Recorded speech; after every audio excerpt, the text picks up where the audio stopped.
الحمد لله رب العالمين والصلاة والسلام على من لا نبي بعده أما بعد فأعوذ بالله من الشيطان الرجيم بسم الله الرحمن الرحيم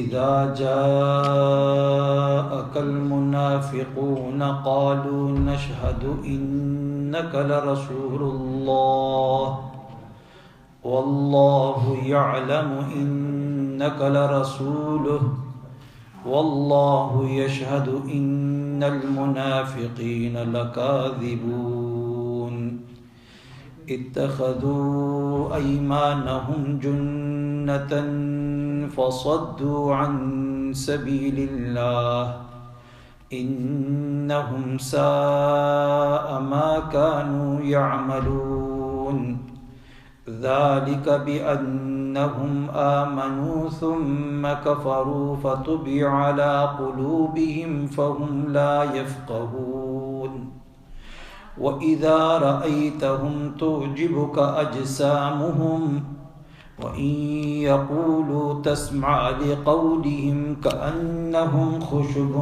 مسندة يحسبون كل صيحة عليهم هم العدو فاحذرهم قاتلهم الله أنى يؤفكون وإذا قيل لهم تعالوا يستغفر لكم رسول الله لووا رؤوسهم ورأيتهم يصدون وهم مستكبرون سواء عليهم أستغفرت لهم أم لم تستغفر لهم لن يغفر الله لهم إن الله لا يهدي القوم الفاسقين هم الذين يقولون لا تنفقوا على من عند رسول الله حتى ينفضوا ولله خزائن السماوات والأرض ولكن المنافقين لا يفقهون يقولون لئن رجعنا إلى المدينة ليخرجن الأعز منها الأذل ولله العزة ولرسوله وللمؤمنين ولكن المنافقين لا يعلمون صدق اللہ العظیم۔ میرے نہایت قابل قدر مسلمان بھائیوں بزرگوں، یہ سورہ المنافقون 28واں سپارہ، اس کا پہلا رکوع آپ حضرات کے سامنے تلاوت کیا ہے۔ رب العالمین سے دعا ہے کہ اللہ ان آیات کا صحیح مطلب سمجھانے کی توفیق عطا فرمائے، اور رب العالمین ہم سب مسلمانوں کو صحیح معنوں میں قرآن کریم کی سمجھ اور اس کے اوپر عمل کی توفیق عنایت فرما دیں۔ اس سورت سے پہلے سورہ جمعہ گزری، اس سورت کے اندر انفاق فی سبیل اللہ کے راستے میں خرچ کرنے کے بارے میں باتیں گزری، اور پھر جمعہ کے خطبے کی ترغیب دی گئی کہ جمعہ کے خطبے میں انفاق فی سبیل اللہ کے جو مسائل ہوتے ہیں اور دوسرے مسائل، ان کو غور سے سنا کرو۔ اس سورہ منافقون کے اندر ان منافقوں کا شکوہ ان سے کیا گیا ہے، یعنی منافقین وہ جن سے شکوہ کیا گیا جو کہا کرتے تھے کہ پیغمبر صلی اللہ علیہ وسلم کے ساتھی جو ان کے پاس بیٹھے ہوئے ہیں ان پر کچھ بھی خرچ نہ کرو، جب ان کے اوپر آپ خرچ نہیں کرو گے تو یہ خود چھوڑ چھاڑ کر رسول اللہ صلی اللہ علیہ وسلم سے ادھر ادھر ہو کر منتشر ہو جائیں گے۔ اور پھر یہ منافق کہا کرتے تھے کہ ہم عزت والے ہیں، اور رسول اللہ صلی اللہ علیہ وسلم کے ساتھ جو لوگ ہیں یہ ذلیل لوگ ہیں، کمزور لوگ ہیں، ہم جا کر مدینہ منورہ سے ان کو نکال دیں گے۔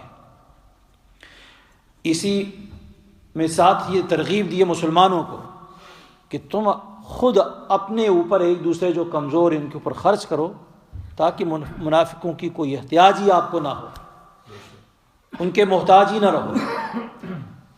پھر اس پوری صورت کا خلاصہ یوں بیان کیا ہے علماء نے، مفسرین نے، فرماتے ہیں کہ اس میں منافقوں کے اوپر زجریں ہیں، ڈانٹ ہے اور شکوے ہیں ان سے، اور ان کے بری باتیں جو ہیں، برے احوال جو ہیں، احوال خبیثہ، ان کا بیان ہے۔ پھر مومنوں کو زجر ہے کہ تم اپنے بھائیوں پر خود کیوں نہیں خرچ کرتے ہو اور منافقوں کے کیوں محتاج ہوتے ہو، اس بات کا ذکر کیا گیا۔ یہ خلاصہ ہے اس پوری سورہ منافقون کا۔ اصل میں اس سورت کے شان نزول میں ایک لمبا واقعہ بڑا لکھا گیا ہے مفسرین، لیکن خلاصہ کلام اس کا یہ ہے، غزوہ بنو مستلق کے موقع پر رسول اللہ صلی اللہ علیہ وسلم وہاں پر گئے جنگ کے اندر۔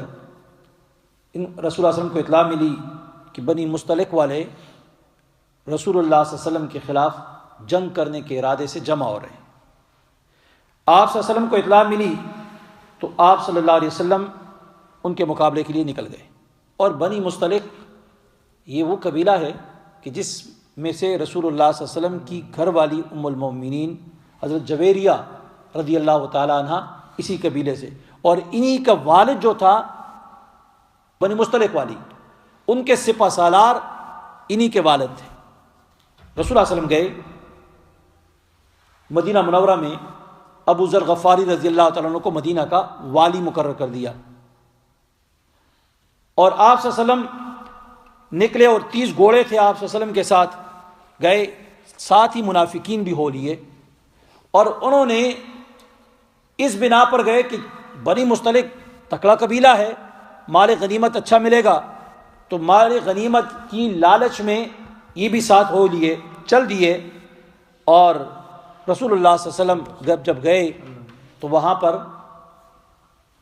پہنچے تو راستے میں مریسیہ ایک مقام ہے، وہاں پر کنواں ہے قدید نامی، اس کے اوپر جب پہنچے تو وہاں پر انصار اور مہاجرین 2 آدمیوں کی آپس میں لڑائی ہو گئی، ہر ایک نے اپنے اپنے قبیلے کو پکارا، اور اس بنا پر ان کی آپس میں جنگ ہو گئی، اور قومیت کا نعرہ اٹھ گیا، بلند ہو گیا۔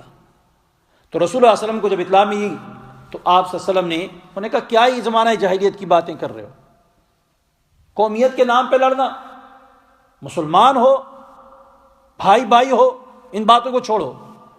خیر ان کے آپس میں صلح ہوئی، تو یہیں پر عبداللہ بن ابی منافقین کا جو سردار تھا یہ بھی بیٹھا ہوا تھا، تو اس نے کہا دیکھو آپ نے ان مہاجرین کو لا کر اپنے سروں پہ چڑھایا، انصار سے کہنے لگا، اور ان کے اوپر آپ خرچ کرتے ہیں، ان کو دیتے ہیں، تو یہ آج آپ کے سر پہ چڑھ گئے، تو ان کا دانا پانی بند کر دو، یہ خود بخود آپ سے چلے جائیں گے، منتشر ہو جائیں گے، رسول اللہ علیہ وسلم کے پاس کوئی بھی نہیں ہوگا، یہ مدینہ کو چھوڑ کے چلے جائیں گے، پھر آپ کے ساتھ کوئی جنگیں نہیں ہوں گی۔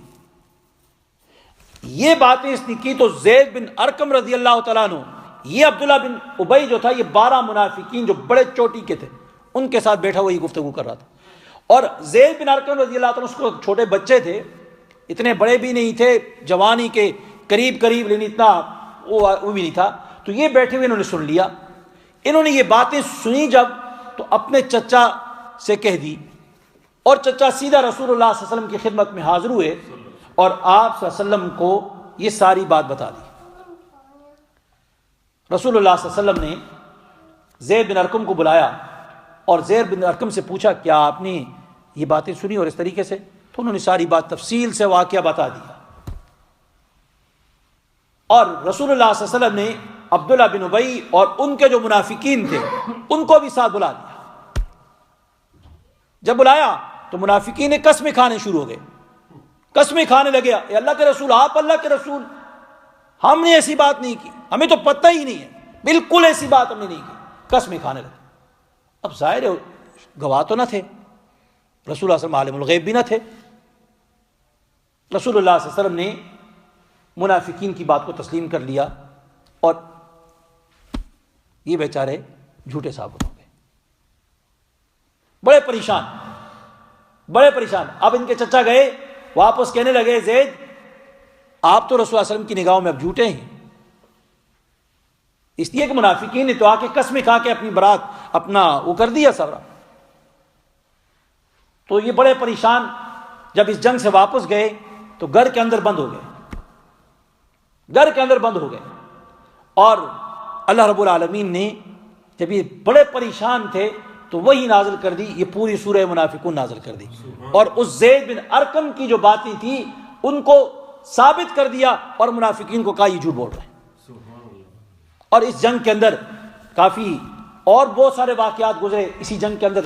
پھر رسول اللہ صلی اللہ علیہ وسلم کو فتح ہو گئی، آپ صلی اللہ علیہ وسلم کو فتح ملی، تو فتح کے بعد یہاں ان کی جو عورتیں تھیں، بچے تھے، ان کو گرفتار کر لیا، غلام بنا دیا گیا، اور پھر یہی ان کی جو سردار تھا حارث بن زرار، یہ سردار تھا اس قوم کا، تو یہ حارث بن زرار جو تھا اس کی بیٹی حضرت جویریہ یہ تقسیم میں ثابت بن قیس کے آ گئی، اور بہت خوبصورت اور بہت اچھے اخلاق والی، حسن بھی تھا اور کردار بھی اچھا تھا، بڑی با اخلاق تھی۔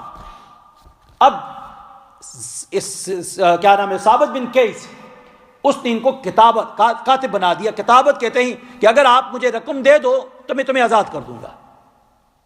اب اس کی بیچاری تو قید میں ہے، پیسے کہاں؟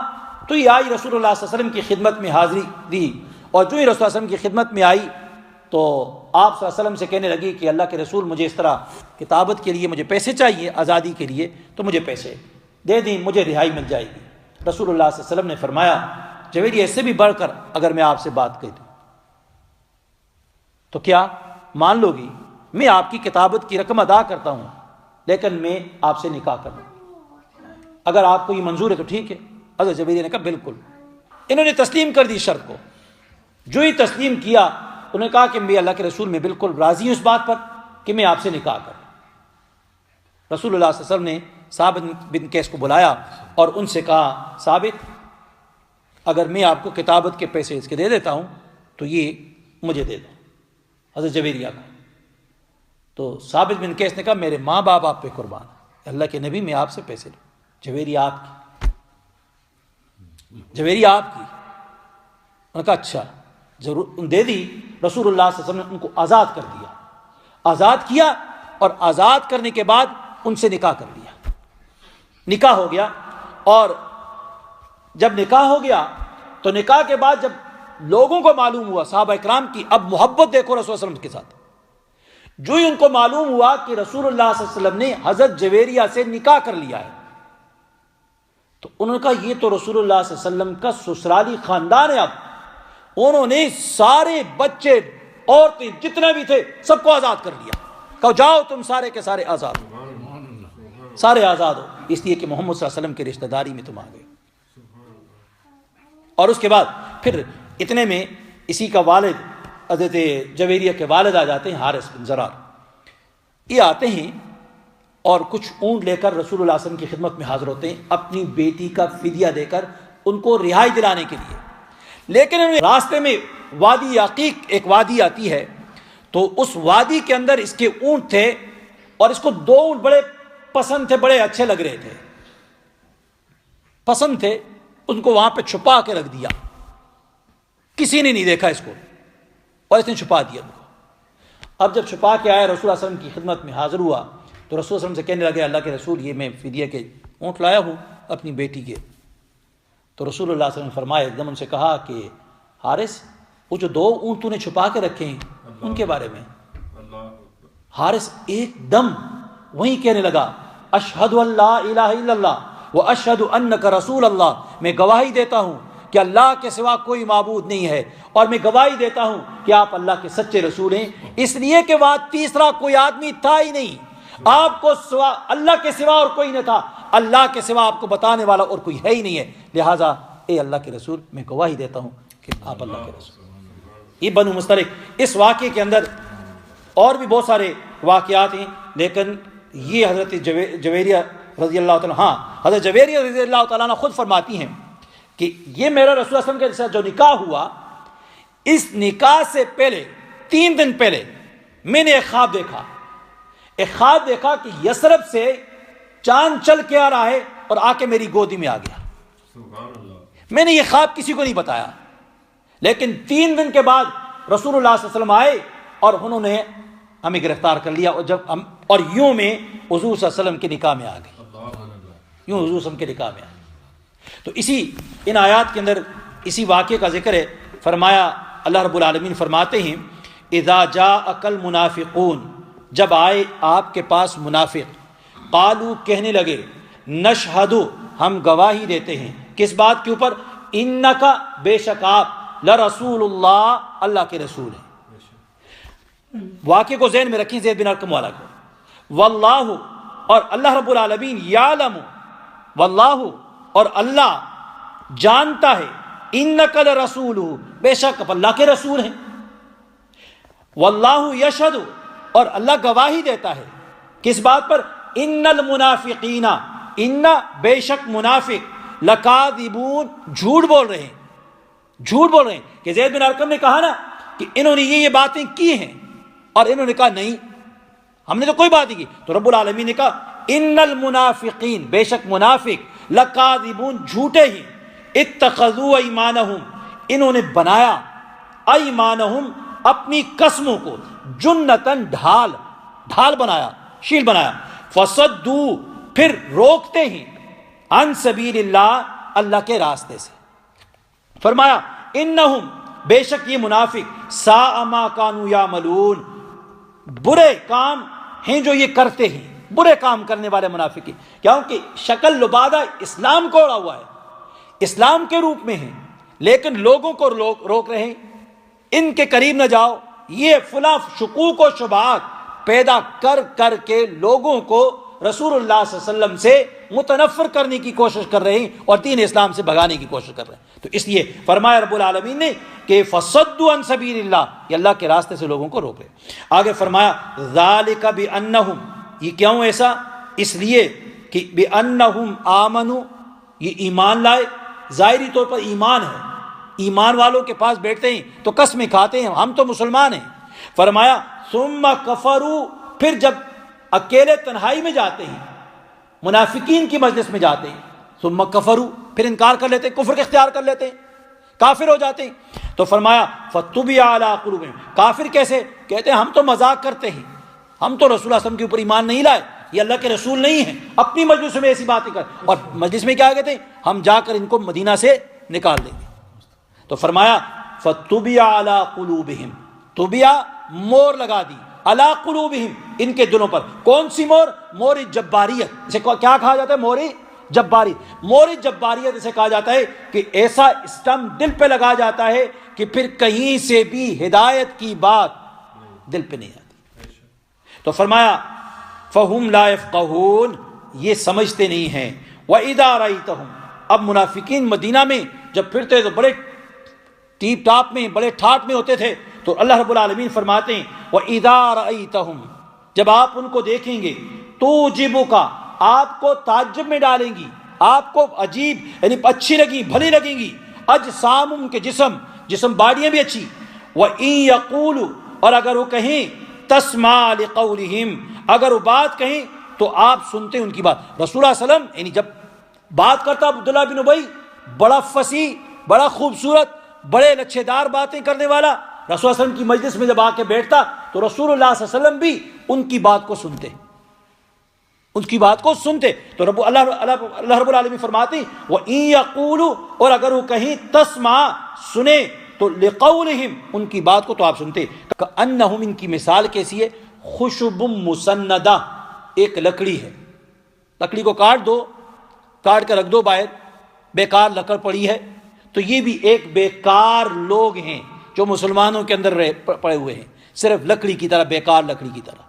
کأنہم خشب مسندہ، جیسے کہ لکڑی لگا دی دیوار سے، یحسبون گمان کرتے ہیں، کل صیحۃ علیہم یعنی منافقین ہر وقت، منافق کہتے ہیں ہپوکریٹ، ہر وقت ڈرتے تھے۔ کس سے ڈرتے؟ کیوں ہو کہیں وہی نہ آ جائے، ہمارے راز نہ کھل جائیں، کہیں سے مسلمان آواز نہ کر دے او منافقو تمہارے بارے میں یہ حکم آ چکا ہے، یہ ڈرتے کہیں ایسا نہ ہو تلوار لے کے ہمارے پاس پہنچ جائیں، ہماری گردنیں اڑانے لگ جائیں کہ اللہ کی طرف سے حکم آ چکا ہے، اللہ کی طرف سے حکم آ چکا۔ تو فرمایا یحسبون، گمان کرتے ہیں، کل صیحۃ، ہر آواز کو، علیہم، اپنے اوپر، ہم العدو، وہی دشمن ہیں، یہ اللہ کے دشمن ہیں، رسول اللہ صلی اللہ علیہ وسلم کے دشمن ہیں، صحابہ کے دشمن ہیں، ہم العدو، یہ دشمن ہیں، فاحذرہم، ان سے بچتا رہے۔ رسول اللہ صلی اللہ علیہ وسلم نے فرمایا ان سے بچیے، اب ان کے اوپر کوئی اعتماد نہ کیجیے، بڑے لچھے دار تقریریں آپ کے سامنے آ کے کرتے ہیں، آپ کہاں رہتے؟ نہیں، چھوڑیں ان کو، فاحذرہم، ان کو چھوڑ دو۔ فرمایا قاتلہم اللہ، اللہ تعالیٰ ان کی گردنیں مارے، ہلاک ہو جائیں، تباہ ہو جائیں، انا یؤفکون، کہاں سے پھرے جاتے ہیں یہ لوگ، کہاں بھٹکے ہوئے پھرتے ہیں۔ فرمایا وَإِذَا قِيلَ لَهُمْ، قاتلہم اللہ، یہ بد دعا کے لیے کلمہ ہے، بد دعا یا کہنا اللہ ہلاک کر دے تمہیں، اللہ تمہیں تباہ کر دے، تو قاتلہم اللہ، اللہ انہیں تباہ کر دے۔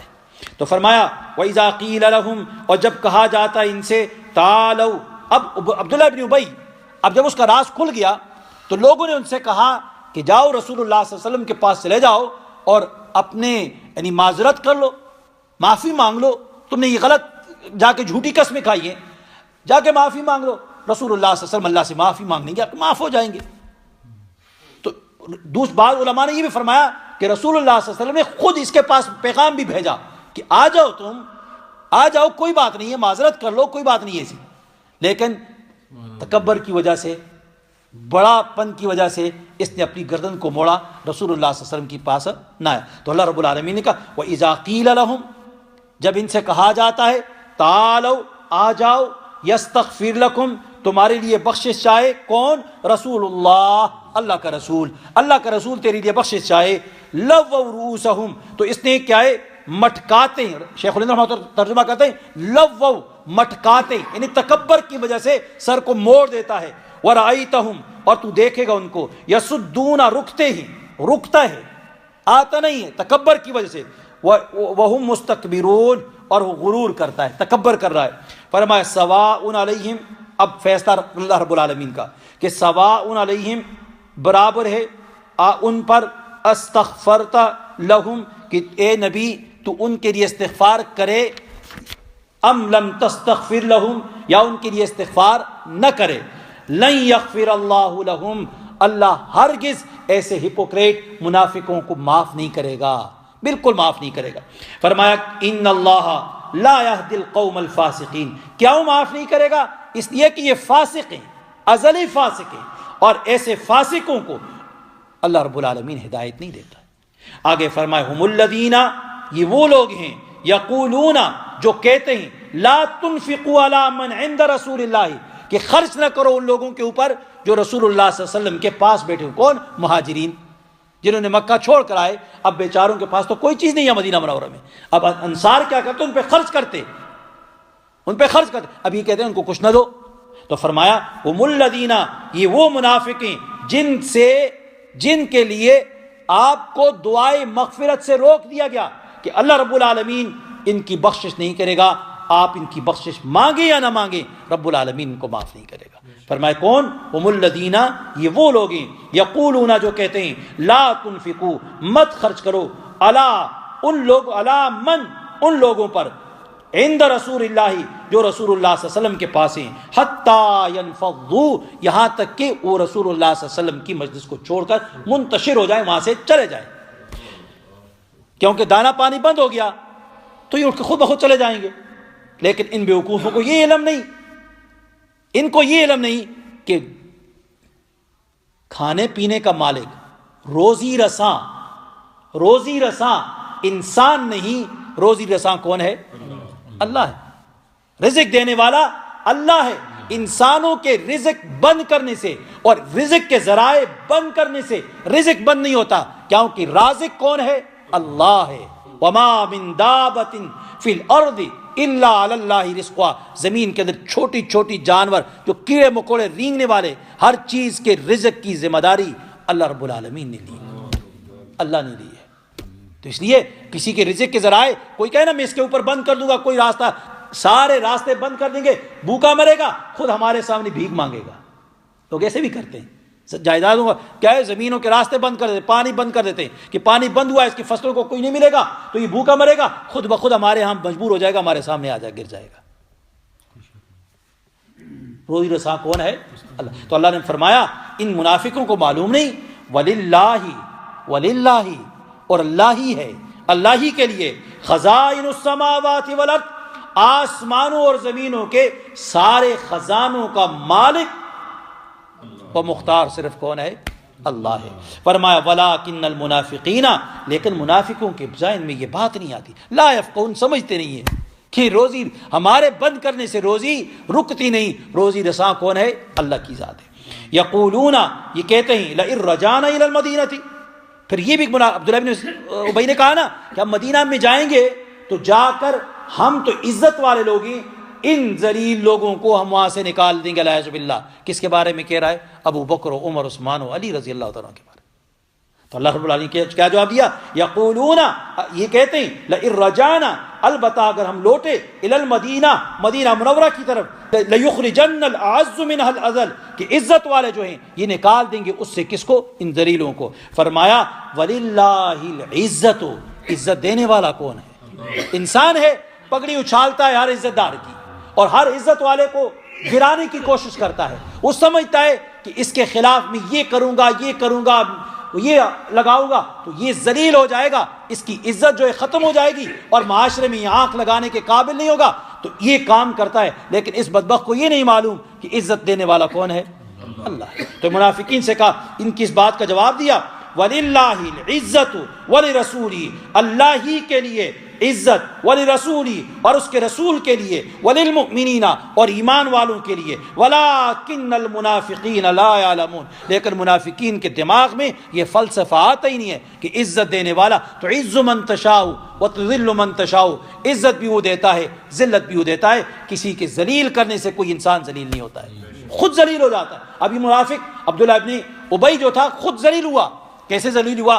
اب یہ جب مدینہ منورہ میں پہنچا واپس، تو بیٹا عبداللہ بن عبداللہ، اس کا بیٹا مسلمان تھا، رسول اللہ صلی اللہ علیہ وسلم کا عاشق تھا، ایک دم تلوار نکال کے راستے میں کھڑا ہو گیا، کہنے لگا میں تمہیں اس وقت تک مدینہ میں داخل ہونے نہیں دوں گا جب تک تو یہ نہیں کہے گا کہ رسول اللہ صلی اللہ علیہ وسلم عزت والے ہیں، رسول اللہ صلی اللہ علیہ وسلم مکرم ہیں۔ کیا انہوں نے رسول اللہ صلی اللہ علیہ وسلم کو بھی کہا؟ سارے مہاجرین جو آئے تھے ان سب کے بارے میں اس کا یہی بات تھی کہ ان سارے ذلیلوں کو نکالیں گے، الیاذ باللہ۔ تو بیٹا کھڑا ہو گیا، اس نے کہا مانگ معافی، جب تک معافی نہیں مانگے گا اس وقت تک ایک قدم آگے تجھے نہیں چھوڑتا ہوں۔ کہ اس نے معافی مانگی اور رسول اللہ صلی اللہ علیہ وسلم کو کہا وہ عزت والے ہیں، صحابہ اکرام عزت والے، جب یہ الفاظ اس نے کہے تو تب جا کے اس کے بیٹے نے چھوڑا۔ تو گویا رب العالمین فرماتے ہیں وَلِلَّهِ الْعِزَّةُ وَلِرَسُولِهِ، جب یہ آیتیں آئیں تو منافقین مدینہ کی گلیوں میں آنکھ اٹھا کے پھر نہیں سکتے تھے۔ تو عزت کون دیتا ہے؟ اللہ کی ذات ہے، عزتیں دینے والا، ذلتیں دینے والا وہ صرف اور صرف کون ہے؟ اللہ ہے۔ تو فرمایا اسی کو وَلَكِنَّ الْمُنَافِقِينَ، لیکن منافق جو ہیں لا يعلمون، اس فلسفے کو سمجھتے ہیں۔ اللہ تعالیٰ مجھے بھی اور آپ سب کو سبحان اللہ۔ الحمد للہ رب العالمین، اللہم صلی علی سیدنا محمد النبی وآلہ وصحبہ۔ اللہم ربنا آتنا فی الدنیا حسنہ وفی الآخرۃ حسنہ وقنا عذاب النار۔ یا الہ العالمین جو کہا جو سنا اس کے اوپر عمل کی توفیق عطا فرما دے۔ یا الہ العالمین نفاق سے بچا دے، ایمان، سچا ایمان ہمیں نصیب فرما دے۔